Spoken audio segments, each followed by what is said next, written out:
कहाँ जाना पता नहीं था। तो ऐसे करते करते हम दोनों जा पहुंचे 1 महीने बाद कलकत्ता। अब सोचोगे 1 महीने बाद क्यों, कि भाई रुकते रुकते घूमते फिरते हम गए थे और 1 महीने के बाद कलकत्ता पहुंचे। 1 महीने में शायद समथिंग 5-6 दिन बाकी थे, क्योंकि हमने डिसीजन लिया था कि कलकत्ता हम सेटल होंगे, यहाँ खाएंगे पिएंगे और लाइफ को आगे बढ़ाएंगे। जिंदगी कुछ तरक्की के लिए जो भी करना होगा कलकत्ता में करेंगे। 3 दिन रुके थे कलकत्ता में। 3 दिन में जो मेरी वाइफ है वो ब्राह्मण है और मैं राजपूत हूँ। तो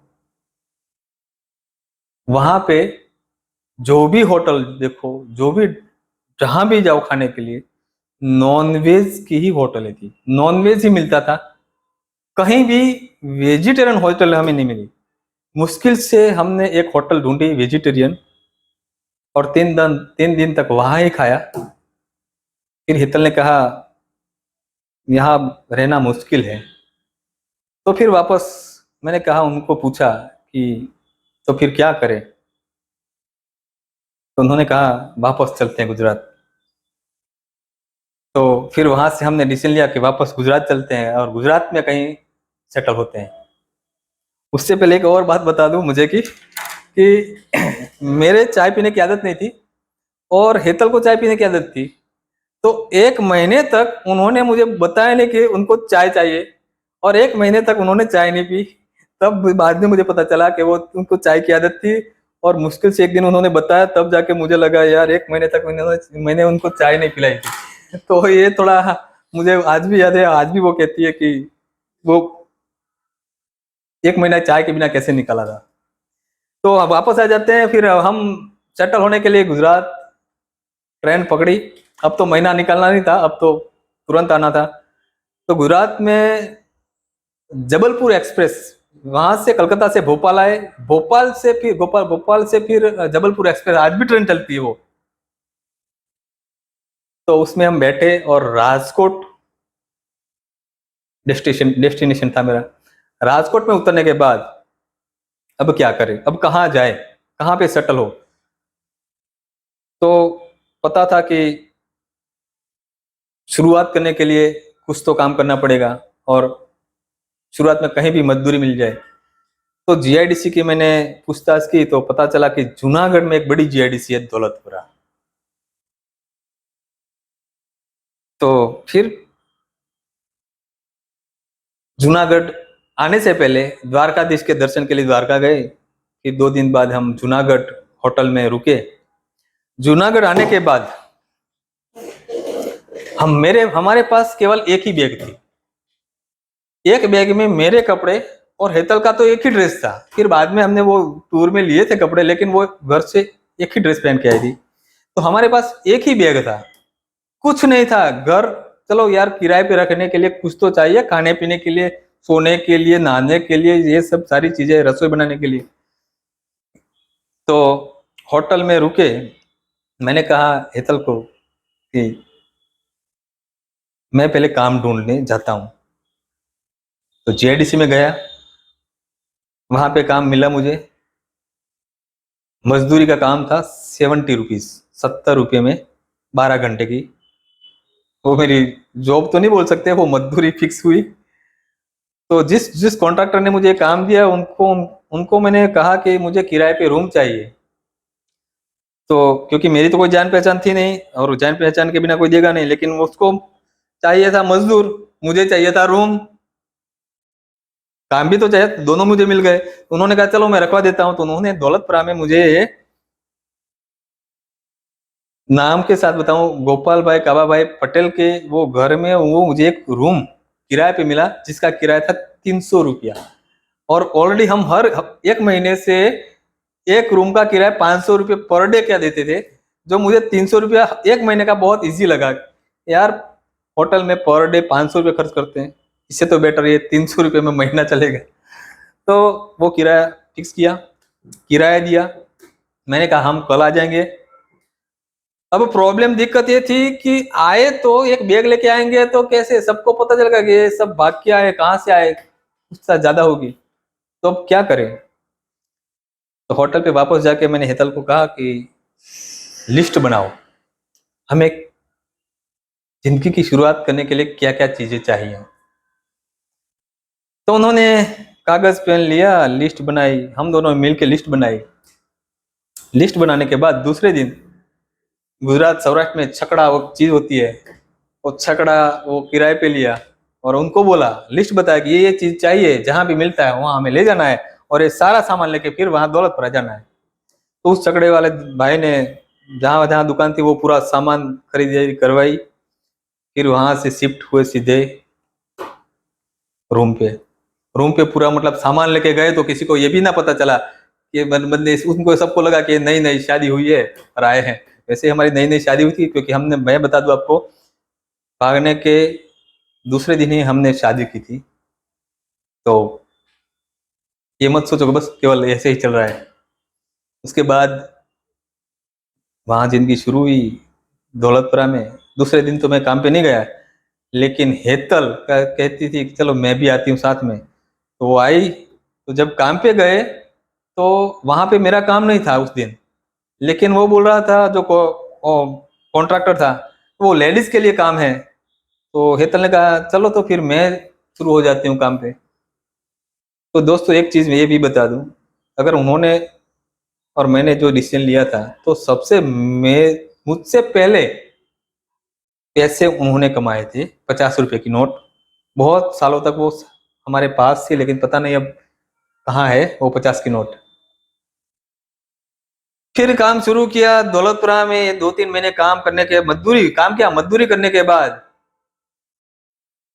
मैं प्राइवेट स्कूल में टीचर में जॉब में लग गया, जहां मुझे सैलरी मिल रही थी 550 या 600 रुपये। 2-3 महीने ऐसे निकले, लेकिन घर चल नहीं रहा था। अब कैसे चले, 300 रुपया तो किराया था। तो हेतल ने मुझे एक दिन बोला कि मुझे सिलाई काम आता है, तो क्यों ना मैं करूँ स्टार्ट। मैंने कहा कर लो, लेकिन सिलाई मशीन के लिए पैसे कहाँ थे भाई। तो उन्होंने कहा मेरे पास रिंग है, बुट्टी है। तो उन्होंने रिंग और बुट्टी वो बेच के सिलाई मशीन लिया। सिलाई मशीन लेने के बाद उन्होंने काम ऑलरेडी ढूंढ लिया था, रेडीमेड का काम। तैयार कटिंग मिलती है, सिल के वापस देना होता है पर डे। फिर दूसरे दिन ले आओ, फिर सिल के फिर वापस दे दो। 1-2-3 रुपए का वो सिलाई काम होता है, वो करके देना होता है। तो मुझसे ज्यादा कमाना शुरू कर दिया उन्होंने। तो मेरी जो सैलरी थी प्राइवेट टीचर में, उससे भी ज्यादा। तो जब वो सिलती थी मैं जॉब पे जाता था। जब जॉब से मैं आता था, तो जब सिलाई मशीन फ्री होता था, तो मैं भी जैसे तैसे सीखना शुरू किया। तो मुझे भी सिलाई का कंप्लीट हो गया। ऐसे करते करते फिर मैंने जॉब छोड़ दी। फिर दूसरी मशीन ली हमने, दोनों मिलके सिलाई काम करते थे। फिर मैं बताऊं, 1350 रुपये हम कमाते थे और 1350 रुपये में बहुत खुश थे। मुझे आज भी पता है वो पहली दिवाली हमने बहुत खुशी से 1350 रुपये में बिताई थी, और 1350 रुपये में हमारा घर चल रहा था। लेकिन जैसे जैसे आगे बढ़ते हैं, जैसे जैसे जिम्मेदारियां बढ़ती हैं, फिर आज पता है कितनी कितने पैसे चाहिए घर चलाने के लिए। लेकिन उस वक्त 2003 की बात है ये। दोस्तों ऐसे करते करते वो रेडीमेड के काम में फिर मैंने सोचा आगे बढ़ते हैं। तो जहां से कटिंग लाते थे, उस बंदे को मैंने कहा कि मुझे कटिंग सिखाओ। तो उन्होंने कटिंग सिखाने से मना किया, वो मोनोपोली का बिजनेस है, नहीं सिखाते। तो फिर मैंने खुद कटिंग सीखी और फिर आगे बढ़े। और फिर हमने, शॉर्ट में बताओ तो, कारीगर रखना शुरू कर दिया। हम दोनों सिलाई काम हम नहीं करते थे, फिर कारीगर करते थे। ऐसे करते करते 3-4 साल निकल गए। हम 10-15 हजार महीने कमा रहे थे। एक वक्त आया जब गिरीश भाई पटेल दौलतपुरा में है, वो मेरे दोस्त थे, वैसे दोस्त हो गए थे। वो भी रेडीमेड का काम करते थे। उन्होंने कहा पार्टनरशिप करते हैं। तो मैंने सोचा चलो यार, आगे बढ़ने के लिए पार्टनरशिप करके आगे बढ़ते हैं। हम दोनों ने पार्टनरशिप की 2006 में। 2006 से 2014 तक हमारी पार्टनरशिप चली, 7 से 8 साल तक। और बिजनेस इतना आगे बढ़ा है कि 35-40 कारीगर रखे थे। महीने का 40-50 हजार मैं कमा रहा था, महीने का 40-50 हजार गिरीश भाई कमा रहे थे पार्टनरशिप में। मतलब दोनों मिलके 80 हजार से लाख रुपए प्रॉफिट हो रहा था। लेकिन एक वक्त आया कि बिजनेस आगे बढ़ नहीं रहा था, मतलब एक लेवल पे आ चुका था। और मैं आपको पहले भी बता चुका हूँ, बड़े पैसे कमाने का जो कीड़ा था वो 40,000 की इनकम पे, जो 2500 की जॉब थी गवर्नमेंट, वहां से 40-50 हजार, फिर भी शायद मुझे कम पड़ रहे थे, तो सुकून नहीं मिल रहा था। मतलब क्या करे आगे बढ़ने के लिए। ऐसे में 2012 में मैंने फेसबुक स्टार्ट किया था, फेसबुक आईडी बनाई थी मतलब फेसबुक, और उसमें मेरी एक दोस्त बनी, संगीता राणा, हरियाणा से। 1-2 महीने बातचीत होने के बाद उन्होंने मुझे एक चीज का प्रपोजल किया कि भानु भाई एक बिजनेस है, क्या आप करना चाहोगे? मैंने कहा क्या बिजनेस है? तो ऐसे ही पूछा, तो उन्होंने मुझे वो डायरेक्ट सेलिंग कंपनी के बारे में इंट्रोड्यूस किया, उसके लिए उसके उसके बारे में बताया। तो मैंने वैसे, मुझे वैसे इच्छा नहीं थी डायरेक्ट सेलिंग की, पता भी इतना नहीं था, लेकिन इतना पता था कि सभ्य बनाने की, चैन बनाने की स्कीम होती है, इतना पता था मुझे, लेकिन ज्यादा नहीं पता था। फिर भी वो इतनी जबरदस्ती से वो गुजरात आई, सुशील सर और संगीता मैडम, जो दोनों भाई बहन है, मेरे घर पे रुके। 3 दिन में मुझे उन्होंने जो वेस्टेज बिजनेस सिखाया, सिखाया तो नहीं कह सकते, बताया। मुझे लगा यह एक काम है जिसमें मैं और भी बड़ा पैसा कमा सकता हूँ, मेरे सपने और जो बड़े थे वो पूरे हो सकते हैं। तो मैंने वो बिजनेस स्टार्ट किया 2014 में, और बिजनेस स्टार्ट करने के 3 ही महीने में मैंने वो रेडीमेड का पुराना बिजनेस था जो पिछले 10 साल से चल रहा था, उसको मैंने छोड़ दिया, वो गिरीश भाई संभालने के लिए सौंप दिया। लेकिन यहाँ मेरी गलती ये थी कि मैंने विदाउट इनकम स्टार्ट हुए डायरेक्ट सेलिंग में मैंने वो काम छोड़ दिया। दोस्तों, मैं आपको यहाँ एक जरूर मैसेज बीच में बोल देना चाहूंगा, कहना चाहूंगा कि कोई भी डायरेक्ट सेलिंग कंपनी में जब तक आपकी दूसरी इनकम सेफ नहीं है, मतलब जहां पे डायरेक्ट सेलिंग में सेफ ना हो, तब तक पुराना काम छोड़ना नहीं चाहिए। या फिर मैं तो यही कहूंगा कि पुराना काम कभी छोड़ना ही नहीं चाहिए, डायरेक्ट सेलिंग साइड में पार्ट टाइम करना चाहिए। ये मेरा एक्सपीरियंस के हिसाब से बता रहा हूँ, बाकी तो आपकी मर्जी है। जो डायरेक्ट सेलिंग कर रहे हैं, जो बड़े बड़े सपने दिखा रहे हैं, अब पूरे होने के चांसेस कितने परसेंट है वो मैं बताऊं, 100 में से 2%, 3% ही सफल होते हैं, बाकी का यूज होता है। नेगेटिव नहीं करा, डायरेक्ट सेलिंग अच्छी चीज है, दिल से करना चाहिए, अगर करोगे तो सफल जरूर होगे।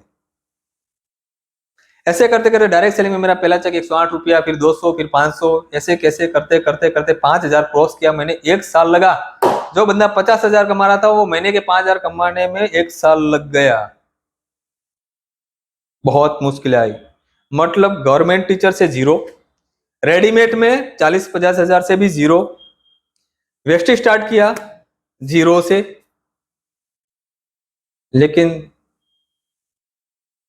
जो मैं ठान लेता हूँ वो करके रहता हूँ। रेडीमेड में भी ऐसा था, जूनागढ़ में मेरा नाम बन चुका था रेडीमेड में, मेरा और गिरीश भाई का।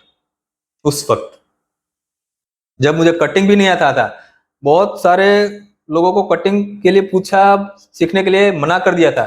बाद में उनको पता चला कि जिन्होंने मुझे कटिंग सीखने के लिए, सिखाने के लिए मना किया था, वो पीछे रह चुके थे। अभिमान नहीं करा, जस्ट बता रहा हूँ कि मैं कहाँ से ग्राफ मैंने उठाया था। तो अब वेस्टेज में धीरे धीरे धीरे करके बर्डन, मतलब परिवार की जिम्मेदारी का जैसे तैसे करके चला रहा था। हेतल बोल रही थी कि ये क्या काम स्टार्ट किया, घर कैसे चलाए। मैंने कहा हो जाएगा हो जाएगा, ऐसे विश्वास देते देते एक वक्त आया, 33 महीने के बाद मेरी इनकम 1 लाख को क्रॉस किया। तब जाके मुझे थोड़ी शांति मिली। यस, जो मैं चाहता था वहां पहुंच हूं। मेरा लेवल क्राउन डायरेक्टर, जो सॉरी नाम भी आ गया, तो वेस्टीज ही कंपनी थी। तो 33 महीने के बाद आगे बिजनेस बढ़ाते बढ़ाते बढ़ाते बढ़ाते मेरी इनकम 2.25 लाख हर महीने, मतलब 1.5 से 2 लाख रुपए की इनकम मुझे 2 साल तक आई।